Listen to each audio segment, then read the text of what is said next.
can walk into a room like this where people cheer when you step onto the stage, and you might think for a second that you're kind of special. Then you go home and your kids remind you very quickly you're actually not that big of a deal. My sweet daughter reaches up, pats my shoulder, and says, "It's okay, Mommy. One day you can be pretty too." So my kids keep me humble.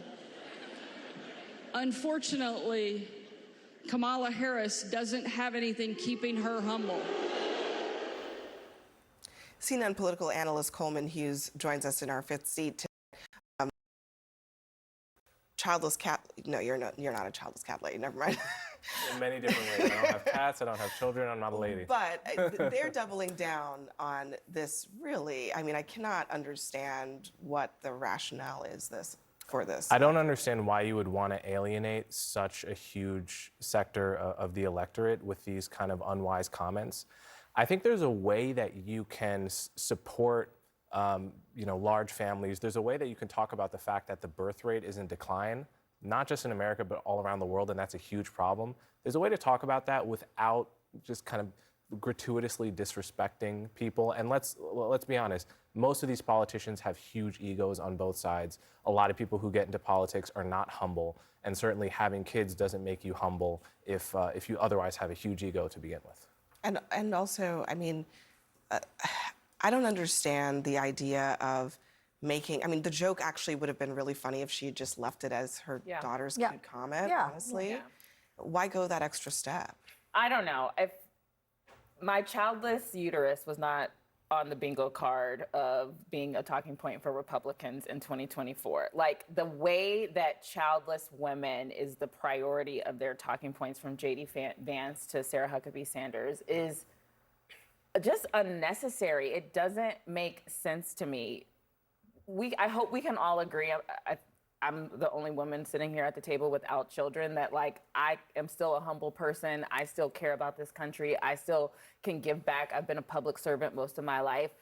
Having children makes no one more better or less better than anyone. And you don't know people's stories. So you are not just insulting people because you think folks are making choices. You don't understand why they don't have children. Also, parental cosplaying is shameful. It's a shameful thing to do. And you don't have kids so that you can use them as a prop in order to tell a heinous remark about someone who actually is a parent to children. I have 4 kids, only one of whom I had, and the others I adopted.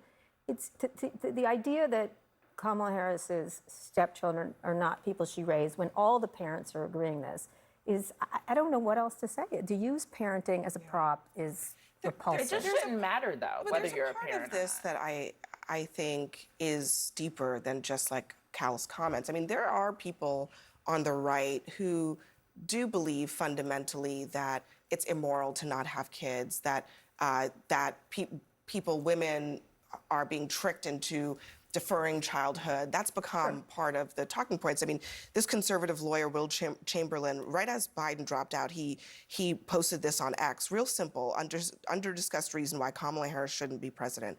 No children. I mean, is that a part of the political right that really needs to be kind of addressed? Yeah, I don't agree with this. Look, I have 4 kids too. Having 4 kids was the greatest thing that ever happened to me. And also, having a stepmother who raised me for a large portion of my life was also one of the greatest things that happened to me.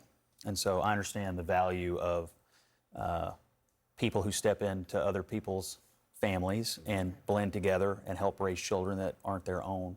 So I don't love that. In full disclosure, I've only seen the clip. I haven't seen if she said anything after or what the full context of the remarks is. But we also live in America, and we're all free, to make choices about our lifestyles and about our family choices and so on and so forth. I think having families is wonderful. It may not be for everybody, and some people may not be able to, and some people can't for various reasons. And I don't think anybody ought to be demonized for that. So my view is my kind of Republican Party welcomes everyone. We do encourage families. We encourage life. But we also encourage everybody to do what's best for themselves in their own personal situation and respect other people's choices. That's my view. Is this the time where I mentioned the IVF vote on Capitol Hill that failed today because Republicans voted against it? That seems like a political layup that they could have just let it go, especially since Trump. I mean, you now work for the Trump campaign. Trump has said he's the biggest supporter of IVF. He wants the government to subsidize it. Meanwhile, over on Capitol Hill, they can't even pass a bill giving women the right to have access to it. I mean, listen, Schumer has his bill for the day, but we know where the President Trump stands. He's made his position clear. He's willing to move the Republican Party to him. But I do want to get back to Sarah Huckabee Sanders' comment. I, too, was blessed to have a stepmother. I wouldn't be here. I wouldn't be able to have normal conversations without a stepmother. So I found that comment to be actually offensive. I don't know what more to say about that. I'm disappointed in Sarah was saying that. I'm sure I'm going to get criticism from the campaign. But I have to sort of defend somebody who's a stepmom. It's a tough job. People step into that role. It's usually a difficult dynamic. My mom excelled at it. I'm sure your mom excelled at it. I'm sure you excelled at it. And we should reward that and sort of speak of that in a very high tone. But you know, I do agree with Scott. You can choose what path you want to go, but trying to pin, what Senate Republicans are doing with the Schumer bill on President Trump. President Trump's position is clear. He supports IVF. He's willing to put pressure on insurance companies. It's not sort of the conservative position that I'm used to. It's sort of not an economic position that the old sort of Republican Party's used to. But the party's moving to where he is, and you'll see this vote today. But I'm pretty sure if you would take this vote when he's in the presidency, it'd be a vote that passed. Well, Why? I'm going to give. Because it's going to be a different bill. It's not. It's the details are always. The devil's always in the details. If you look at the details of this bill, it's not just straight up IVF. It's other things. It's cloning. It's all these other things that sort of make Republicans say we're comfortable with IVF, but why are you loading it up with a bunch of poison pills? Let's just do IVF. What about the immigration bill? Well, the immigration bill is a Because bad it seems bill. like whenever there's an opportunity to actually govern on issues that Republicans say they support, they don't actually govern and pass them, like an immigration bill, because Donald Trump gets on the phone and calls people and says no, but then on immigration, he's silent. I mean, he could have called and said, support it.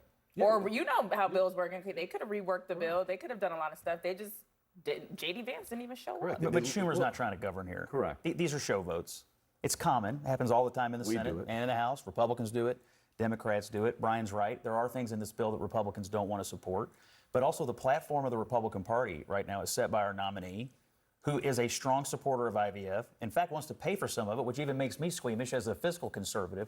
But that's his position, and that's our platform, and Democrats have lied about it this entire campaign, and they really should stop.